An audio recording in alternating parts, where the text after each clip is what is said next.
Dear students, करदम सरी Gandhi channel में आपका एक बार फिर स्वागत है।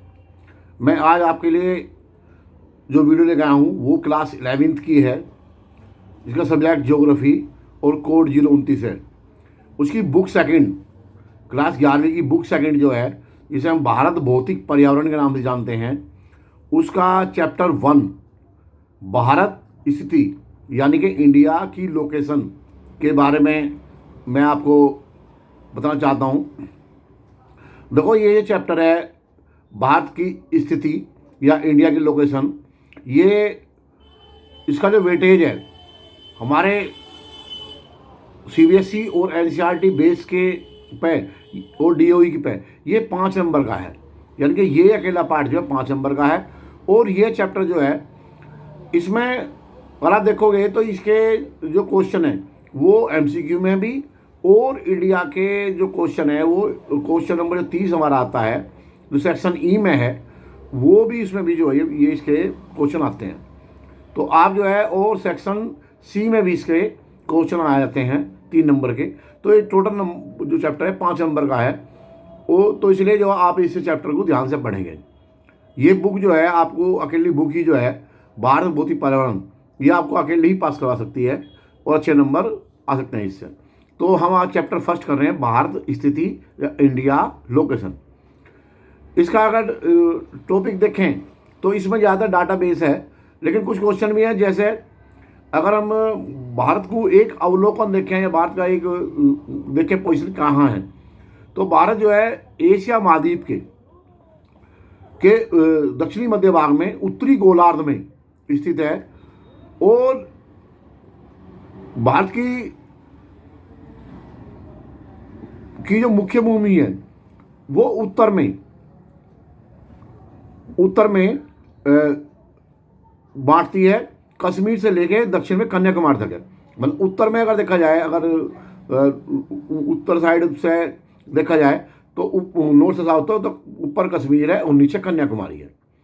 पूर्व में देखो, अगर पूर्व पश्चिम में, तो पूर्व में अरुणाचल प्रदेश है और वहाँ से पश्चिम में गुजरात तक ये इंडिया जो है। भारत में कुल 28 राज्य हैं और 8 केंद्र शासित प्रदेश हैं वर्तमान में। इसमें राजस्थान जो है वो भारत का सबसे बड़ा राज्य है क्षेत्रफल के लिहाज से, और गोवा भारत का सबसे छोटा राज्य है। 23.5 डिग्री जो अक्षांश है वो कर्क रेखा का नाम से जाना जाता है, जो भारत को 2 बराबर भागों में बांटता है। भारत का कुल क्षेत्रफल 32.8 यानी कि 32.8 लाख वर्ग किलोमीटर है, जो विश्व के स्थलीय धरातल का कुल 2.4% ही है। लेकिन फिर भी भारत जो है विश्व का क्षेत्रफल में 7वां सबसे बड़ा देश है, इसका 7वां नंबर है।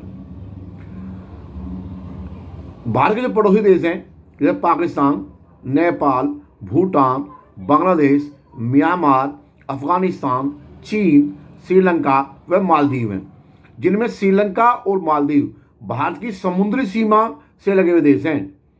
और श्रीलंका भारत से मन्नार की खाड़ी तथा पाक जल डमरू या जल संधि द्वारा अलग होता है। ठीक है भाई। तो और जनसंख्या दृष्टि देखा जाए तो भारत के राज्यों में तो उत्तर प्रदेश सबसे बड़ा राज्य है और सिक्किम सबसे छोटा राज्य है। तो ये मेरे ख्याल से आपको कुछ ये समझ में आ गए होंगे। अगर भारत का विस्तार देखें तो भारत की जो स्थलीय सीमा है वो 15,106.7 किलोमीटर है, यानी कि 15,106.7 किलोमीटर है। और इसकी कुल तटरेखा, वो तो जमीनी सीमा हमारी, और जो तटरेखा है वो 7,517 किलोमीटर है। अगर उत्तर से दक्षिण तक यानी कि ऊपर से नीचे तक, नॉर्थ टू साउथ तक का विस्तार देखें तो भारत की जो है वो 3214 यानी कि 3,214 किलोमीटर है। और पूर्व से पश्चिम तक भारत का जो विस्तार है वो 2,933 किलोमीटर है, 2,933 किलोमीटर है। तो आपको समझ में आ रहा होगा।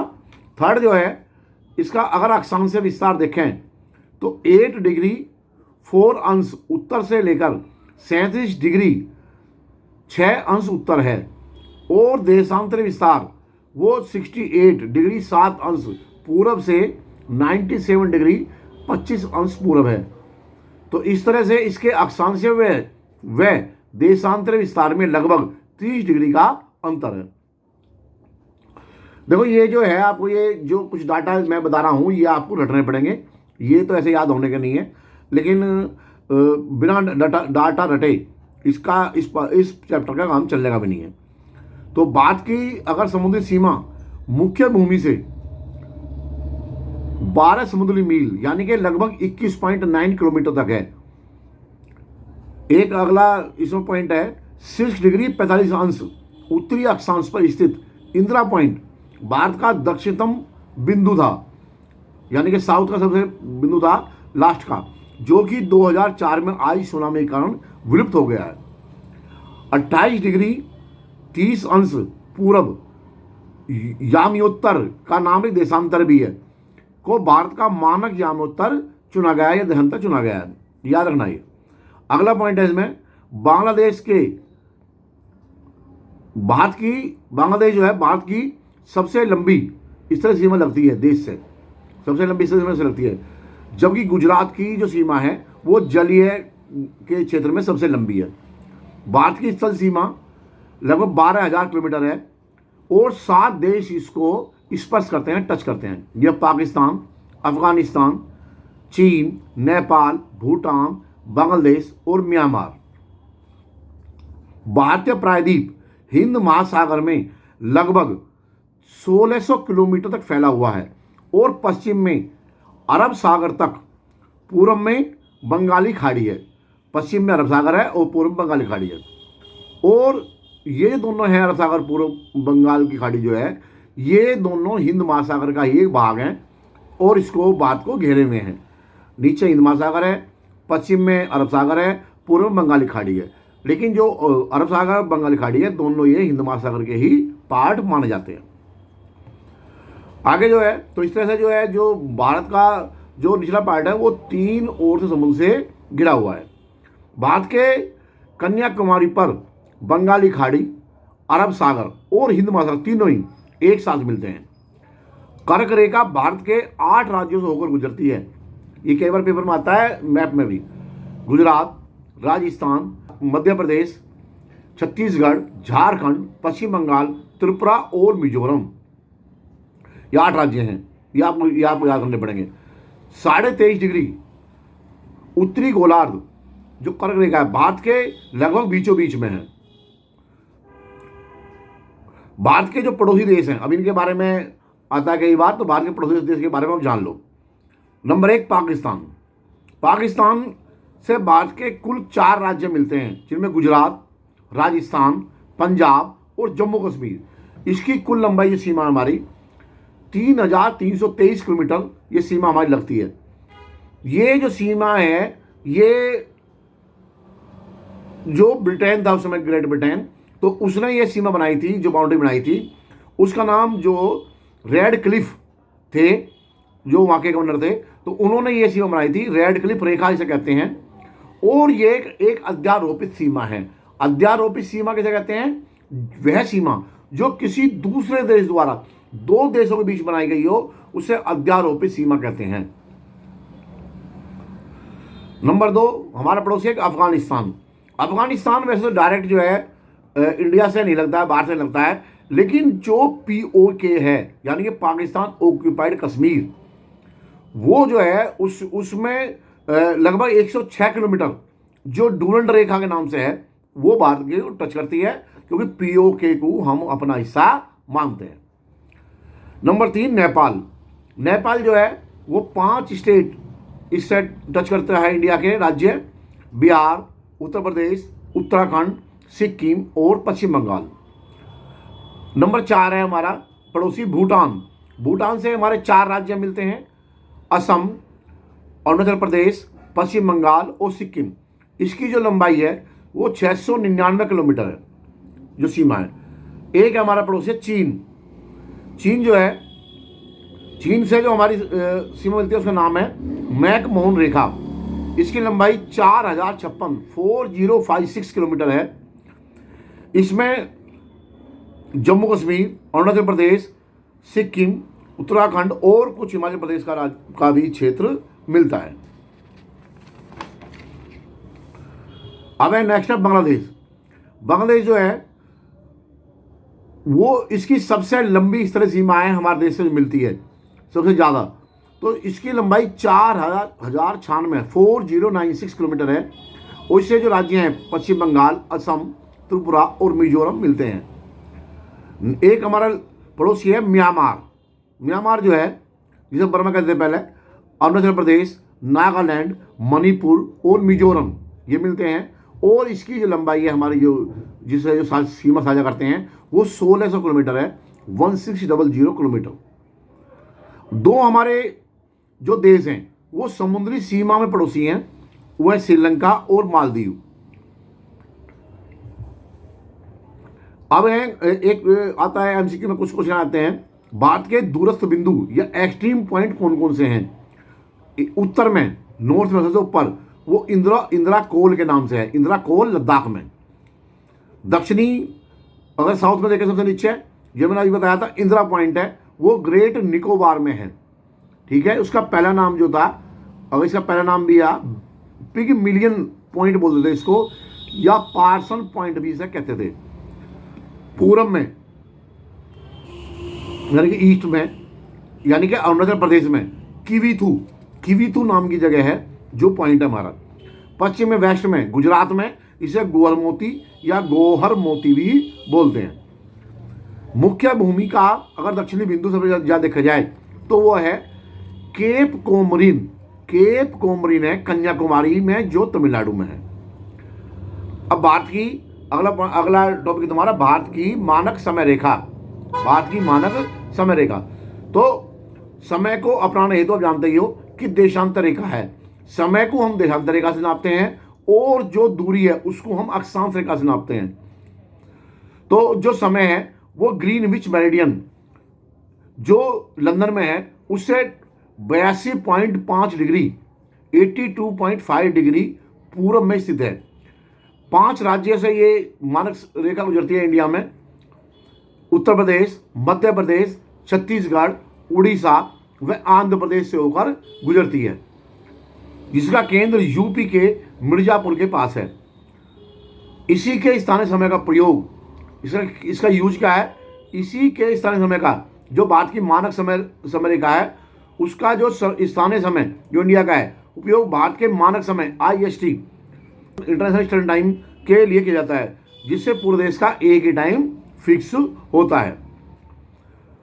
देखो दो बातें जान लो आप जो अक्षांश है वो लेफ्ट टू राइट है अगर आप ग्लोब पर देखोगे या नक्शे पर देखोगे, ठीक है ना। और अगर देशांतर देखोगे तो वो जो है वो टॉप टू बॉटम है, यानी कि अक्षांश लेफ्ट टू राइट और जो अक्षांश जो है वो लेफ्ट टू राइट और जो देशांतर है वो टॉप टू बॉटम। ये ध्यान रखना, जो देशांतर है उनमें 4 मिनट का फर्क है, एक देशांतर में 4 मिनट का फर्क है, 4 मिनट।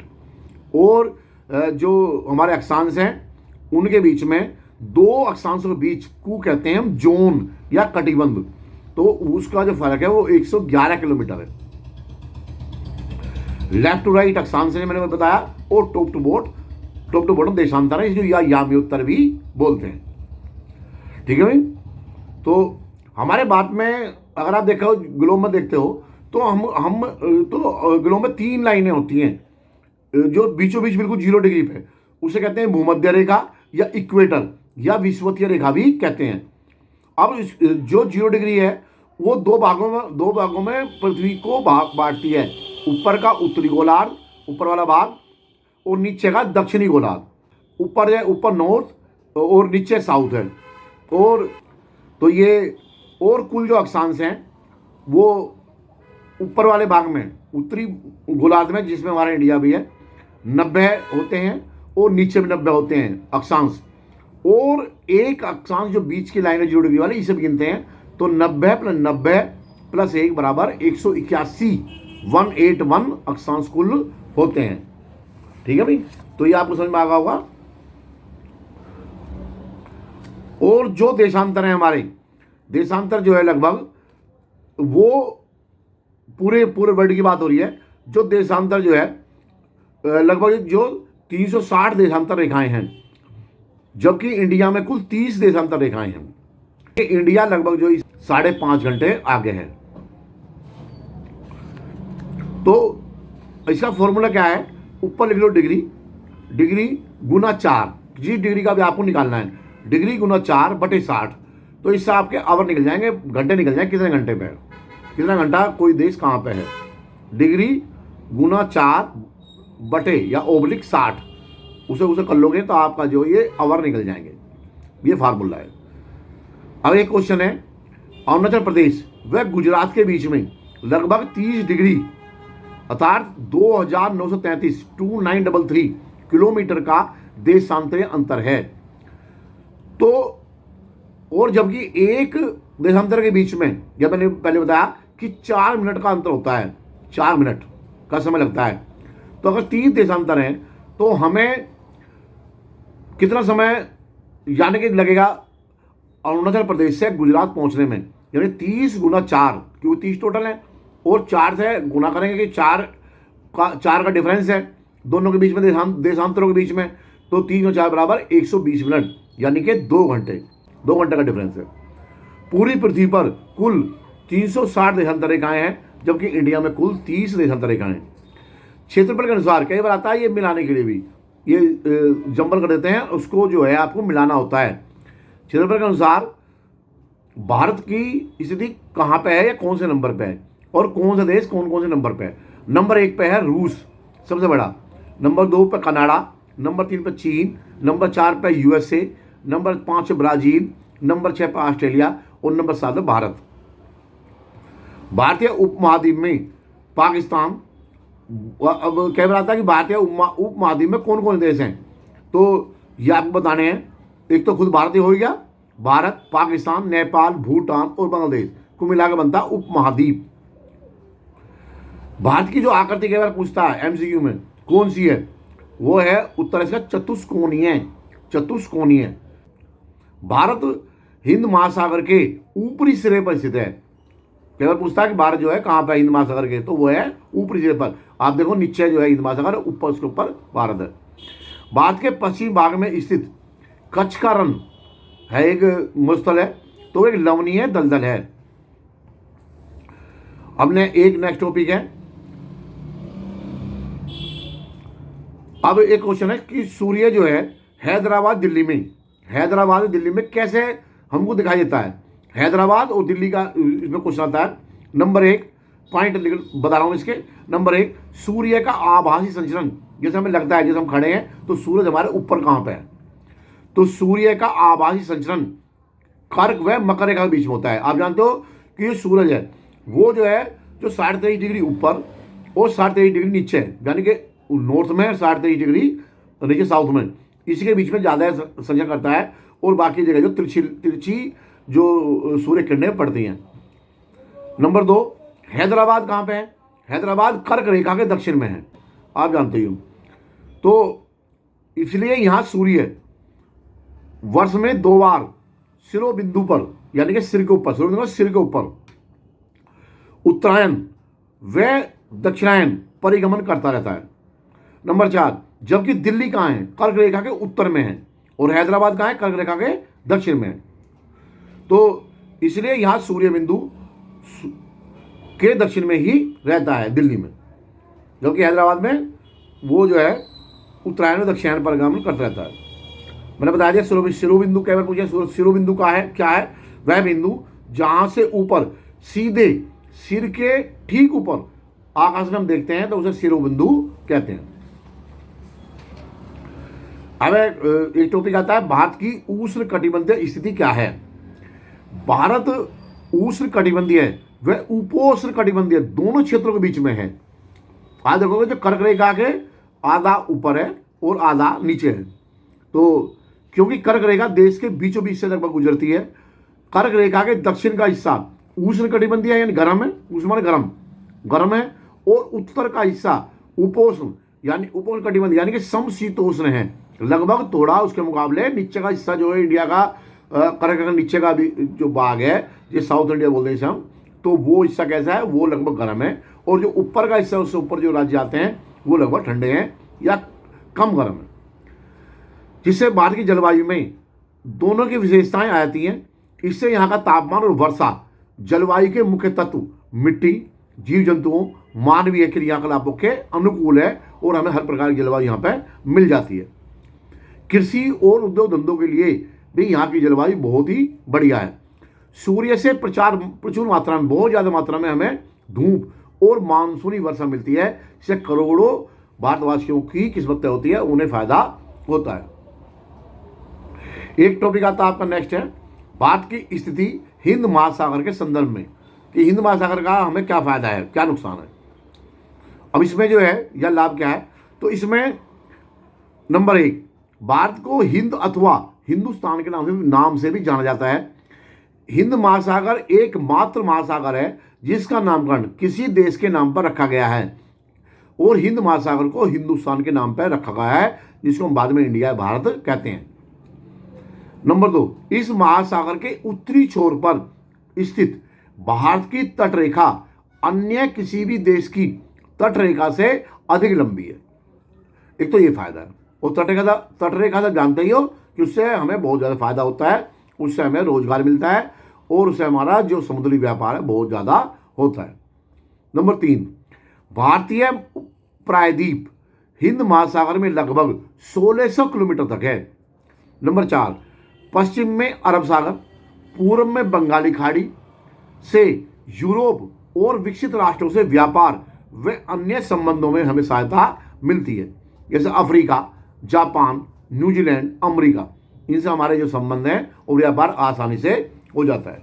नंबर 5, हिंद महासागर के शीर्ष पर भारत की केंद्र स्थिति होने से यह हमारे देश के लिए एक तरह से वरदान की तरह है, हमें बहुत फायदा है। भारत की लंबी तटरेखा के लाभ, कई बार क्वेश्चन पूछा गया है ये सेक्शन सी में, भारत की लंबी तटरेखा के क्या लाभ हैं। नंबर 1, बंदरगाहों के विकास के लिए ये यहाँ अनुकूल दशाएं हैं। नंबर 2, इससे हमें रोजगार बहुत ज़्यादा मिलता है। नेक्स्ट है, व्यापार के लिए उपयोगी जलमार्ग उपलब्ध होता है। नेक्स्ट है, अफ्रीका, यूरोप, चीन, जापान, ऑस्ट्रेलिया, यूएसए के पश्चिमी तट को जोड़ने पर महासागरीय जलमार्ग भारत से होकर गुजरने से भारत को बेहद लाभ होता है।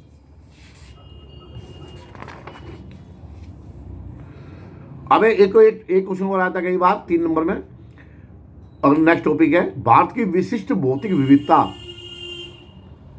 इसे पॉइंट में बता रहा हूं आपको मैं। नंबर 1, भारत प्राकृतिक व सामाजिक विविधताओं का देश है, क्या आप जानते ही हो। नंबर 2, यहाँ उत्तर में हिमालय है, और देश में और भी अन्य ऊंचे पर्वत व पहाड़ियाँ हैं। यहाँ गंगा, यमुना, ब्रह्मपुत्र जैसी प्रमुख नदियाँ भी हैं, और नेक्स्ट है, वनों से भरपूर क्षेत्र है, यहाँ वन भी बहुत हैं। देश में मरुस्थल यानी रेगिस्तान भी बहुत आयत में है। यहाँ विशाल हिंद महासागर, अरब सागर व बंगाली खाड़ी भी है। यहाँ पर विशाल मैदान है जो कृषि के मैदान के रूप में है। भारत में इस समय वर्तमान में 28 राज्य और 8 केंद्र शासित प्रदेश हैं। यहाँ पर भारत में अंडमान निकोबार और लक्षद्वीप जैसे द्वीप भी हैं, और बर्फीले पहाड़ है जम्मू कश्मीर, हिमाचल प्रदेश में, वो भी यहाँ पर हैं जो पर्यटकों को बहुत ज़्यादा लुभाते हैं। अब ये आपके टॉपिक खत्म हो गए, लेकिन एक और आता है इसमें कि जो देश की जो राजधानी है या यूटी है उनके बारे में बताइए, और उनको कई बार 4 दे दिए, उनको मैच कराता, कई बार मैच कराते हैं या मैप में बनवाते हैं, तो आपको इनका ध्यान रखना है। मैं खाली बोल रहा हूँ, आपको ये ध्यान रखने हैं, याद भी करने हैं, मैप पे इनकी प्रैक्टिस करनी है। जैसे आंध्र प्रदेश की राजधानी अमरावती, असम की राजधानी दिसपुर, बिहार की राजधानी पटना, छत्तीसगढ़ की राजधानी रायपुर, झारखंड की रांची, गुजरात की गांधीनगर, हरियाणा की चंडीगढ़, हिमाचल प्रदेश की शिमला, कर्नाटक की बंगलुरु है, केरल की तिरुवनंतपुरम है, मध्य प्रदेश की भोपाल है, मणिपुर की इम्फाल है, मेघालय की शिलोंग है, महाराष्ट्र की मुंबई है, नागालैंड की कोहिमा, उड़ीसा की भुवनेश्वर, पंजाब की चंडीगढ़, राजस्थान की जयपुर, सिक्किम की गंगटोक, तमिलनाडु की चेन्नई, त्रिपुरा की अगरतला, उत्तर प्रदेश की लखनऊ है। पश्चिम बंगाल की कोलकाता, अरुणाचल प्रदेश की ईटानगर, गोवा की राजधानी पणजी है, जबकि मिजोरम की आइजोल और उत्तराखंड की राजधानी देहरादून है, और तेलंगाना की राजधानी हैदराबाद है। तो इस तरह से 28 राज्य हैं ये। इनको आपको नाम, इनकी राजधानी याद करनी है, इनकी लोकेशन भी याद करनी है, कहाँ पे हैं ये। अब जो हमारे यूटी हैं वो भी 8 हैं। या दिल्ली, नंबर दिल्ली है, दिल्ली की राजधानी दिल्ली है, आप जानते ही हो। अंडमान निकोबार की पोर्ट ब्लेयर है, इसे आजकल श्री विजयपुरम भी कहते हैं। चंडीगढ़ की राजधानी चंडीगढ़ ही है। दादरा और नागर हवेली और दमनदीव की राजधानी दमन है। लक्षद्वीप की कवरत्ती है। पुडुचेरी की पुडुचेरी है, और लद्दाख की लेह है, और जम्मू कश्मीर की श्रीनगर है। तो ये आपका जो है कंप्लीट हो गया। तो आपका जो है, आप जो इसकी तैयारी करेंगे और पेपर में पूरे मार्क्स लाएंगे और सब बच्चे पास होंगे, ये मेरी बेस्ट चीज़ है। आप जो है, और जो नेक्स्ट वीडियो है मैं इसकी MCQ की भी जल्दी भेज रहा हूँ। आप अच्छे से इसकी तैयारी कर लेंगे तो आपके 5 नंबर पक्के हो जाएंगे। अभी से आप तैयारी करोगे तो डेट शीट आ चुकी है और पेपर आपके होने वाले हैं। तो ये कदम सारी गारंटी है कि अगर कोई कदम सारी गारंटी का चैनल देखता है, उसको फॉलो करता है और बातें मानता है, तो वो डिस्ट्रिक्शन मार्क्स लाता है। पास की तो पास की गारंटी है ही, डिस्ट्रिक्शन मार्क्स की भी मेरी गारंटी है। तो चैनल को लाइक करो, शेयर करो और सब्सक्राइब भी करो और अपने दोस्तों को बताओ। Thank you.